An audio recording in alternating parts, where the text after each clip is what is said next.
What's up, everybody? Brian Mann here, Hands On Auto Training. End of day. This is December 20th, 2021. It's a little chilly outside. Guys, I started out today doing a 2008 Chevy HHR, a used computer or a computer swap. There's a lot of stuff going on here. Long story short is I actually had a key off and I disconnected the ECM and switched it out for the replacement ECM.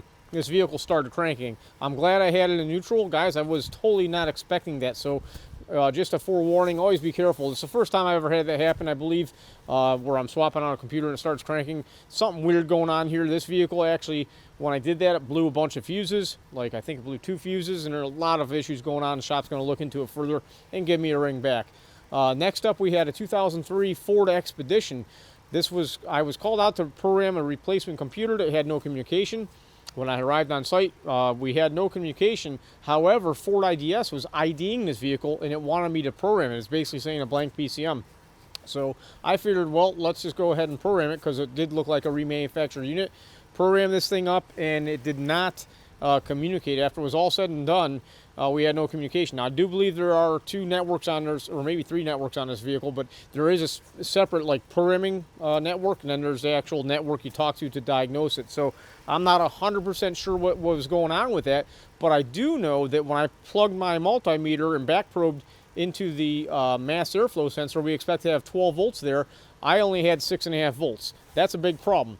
The odd thing is, going to the fuse on the inside fuse box, this is at the smart junction box, I only had 6.5 volts there too.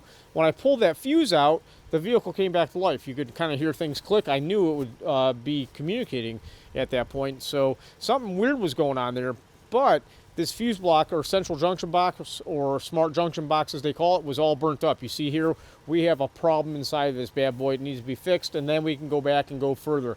I'm really hoping that there isn't something else to cause a overheating problem, but I think there's probably a bad solder joint on this board, and it got hot, and that's what melted the terminal within here, so we couldn't get a good connection. Next up, I'm at home messing around with my truck here. Guys, when you're messing around with stuff and you just want to learn, you have to test known good. My vehicle is running very smooth, no problems here.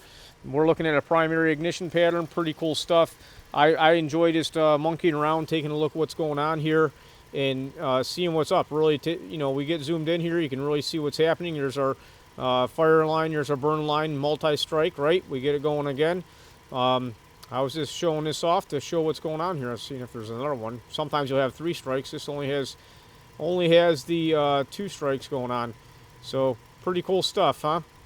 The whole reason I was set up doing this and monkeying around here was because I was doing a relative compression test for our next video lesson that's going to be on the membership site. We're going to be doing relative compression, talking about the ins and outs of it.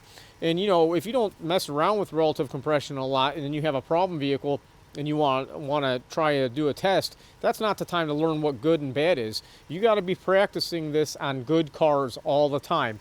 And in this example, one of the things I learned, I didn't know this vehicle would cut the spark. Many vehicles do, but as you go to clear flood mode, it'll cut the spark and the fuel. And that's what was happening here. So I had to go ahead and find the fuel pump fuse, disable that, pull that out, and then just do a cranking test with my foot off the accelerator, which I usually have to go wide open throttle to give that engine as much chance to breathe as it can. But that's not what we can do. We can put our foot into it after a little while and then maybe count over and figure out what our pattern is or our cylinder order. But that's what I did today. I hope you guys are doing good. If you have any questions or comments, let me know. We're getting towards the end of the year here. We will have our next U-Scope drawing giveaway in a few weeks, I believe. And you guys have a great day. Bye-bye.